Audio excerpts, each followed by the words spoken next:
आप किसी घटिया से घटिया बैंक से, किसी ज्यादा से ज्यादा ब्याज लेने वाले ब्याजड़िए से पैसे ले लेना, किसी फाइनेंसर से पैसे उधार ले लेना, लेकिन भूल करके भी कभी अपनी लुगाई से 1 रुपया भी उधार मत लेना। क्योंकि जितना रुपया आपने उधार लेने का सोच रखा है, पहली बात तो वो उससे आधा देगी।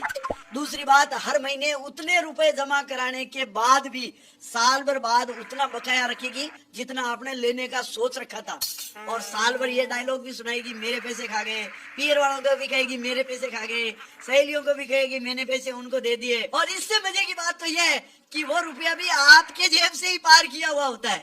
हमारे ऋषि चारवाक ने एक सिद्धांत दिया था उधार का। वो हमारे महान ऋषि चारवाक ने सिद्धांत दिया, जब तक जियो सुख से जियो, उधार लेकर के घी पियो। कहने का मतलब है कि उधार के पैसे मत लौटाओ, उल्टे जो पैसे लाए हो उनसे खाओ पियो, घी खा पी करके बॉडी बनाओ और इतने तंदुरुस्त हो जाओ कि अगला आदमी लड़ झगड़ के भी आपसे पैसे नहीं निकलवा सके। मैंने अपने फोन की सिम की शिकायत के लिए कस्टमर केयर पर फोन किया।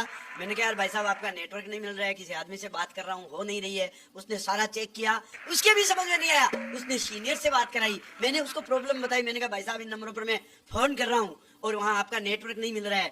सीनियर वास्तव में सीनियर था। उसने कहा, भाई साहब आपने पैसे उधार दे रखे हैं क्या? मैंने कहा हाँ।